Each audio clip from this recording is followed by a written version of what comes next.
তো এপিডার্মিসে যে 4টে লেয়ার হয় তার ফার্স্ট লেয়ারটা যেটা দেখবে আমাদের হাত কাটলে একটা ছিলে মতো চামড়া প্রথম ওঠে, সেইটা ওই লেয়ারটাকে তুলে দেয়। ও বাবা। ওই লেয়ার আর তার সেকেন্ড লেয়ারের মাঝখানে কিন্তু আমাদের কোলাজেন এবং এলাস্টিন টিস্যু যেটা থাকে, যেটা আমাদের স্কিনকে মানে স্কিনের যে এজিংটা যাতে না হয় স্কিনকে বুস্ট করতে সাহায্য করে। এবং ওই লেয়ারটা উঠে গেলে কোলাজেন তো তোমার এমনি ড্রাই হয়ে যাচ্ছে, তোমার তো শুকোতে আরম্ভ করছে, ওই জন্য রিঙ্কলসটা চলে এসছে। একটার সাথে একটা রিলেটেড। আর আরও একটা বিষয়, মানে এখনকার দিনে আমরা চটজলদি সমাধান পাবো এর মধ্যে ফেসে গিয়ে কখনো মনে হচ্ছে ফেয়ারনেস ক্রিম একটু লাগিয়ে দিচ্ছি ও ফর্সা হয়ে যাব, এটা নয়। একটা প্রসেস চলার একটা দীর্ঘ সময়ে তাকে দিতে হবে। একদমই। দেখো ওশিয়া হার্বালসের প্রোডাক্ট আমি কোনোটা বলি 3-4 দিনে কাজ করবে, কোনোটা বলি 7 দিনে করবে। দাগের জন্য টানা তোমায় 21 ডেজ ইউজ করতে হবে। দাগ রিঙ্কলস এগুলো একদিনে আসেনি, এগুলো আমাদের নিজেদের কারণে এসছে।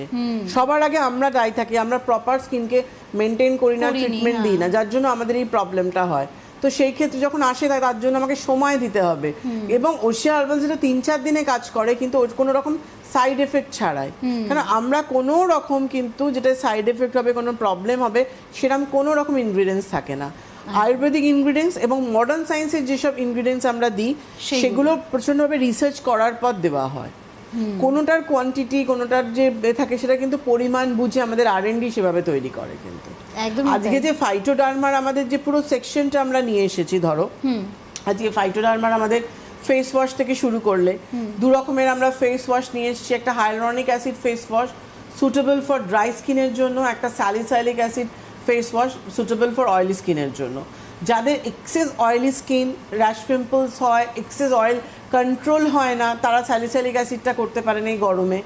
যাদের নিমে অ্যালার্জি থাকে, ধরো মুখভর্তি র্যাশ পিম্পলস, নিমে অ্যালার্জি, তারা স্যালিসাইলিক অ্যাসিড ফেস ওয়াশটা করতে পারছে। কিন্তু ড্রাই স্কিনের জন্য হাইলোরনিক অ্যাসিড ফেস ওয়াশটা এত ভালো একটা ফেস ওয়াশ, এটা তোমার ড্রাই জিনিসটা হতে দিচ্ছে না, কিন্তু এই ফেস ওয়াশটা করতে পারছো। এবং ফেস সেরাম, যেটা 9খানা আমরা ফেস সেরাম নিয়ে এসেছি আজকে, এই ফেস সেরামটা এমনভাবে তৈরি করেছি, মাল্টিপারপাস সেরাম বলতে পারো ফাইটোডার্মার।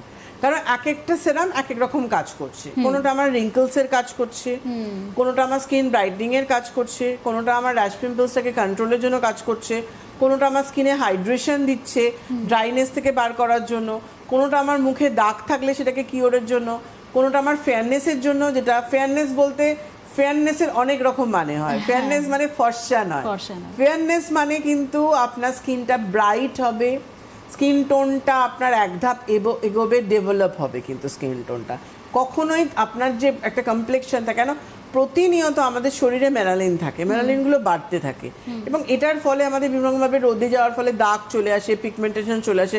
তার জন্য ফাইটোডার্মার সেরাম রয়েছে কিন্তু। এবং সেরামটা যেভাবে তৈরি করা হয়েছে, যেটা সেরাম, টোনার, ক্রিম, 3টের কম্বিনেশন করে একটা সেরাম তৈরি করা হয়েছে। 3টে কাজ করছে ফাইটোডার্মার সেরাম। মানে যেটা তোমার পোর্টসে গিয়ে ডিপ টোনিং এর কাজ করছে, পোর্টসের ভেতরে গিয়ে আপনার প্রবলেম থেকে বার করছে, এবং সেরামটা এমন ভাবে তৈরি যেটা তোমাকে ক্রিমেরও ব্যালেন্সটা কিন্তু ধরে রাখছে। একদম, এটা কোথাও গিয়ে বোধহয় এটাই ভরসা।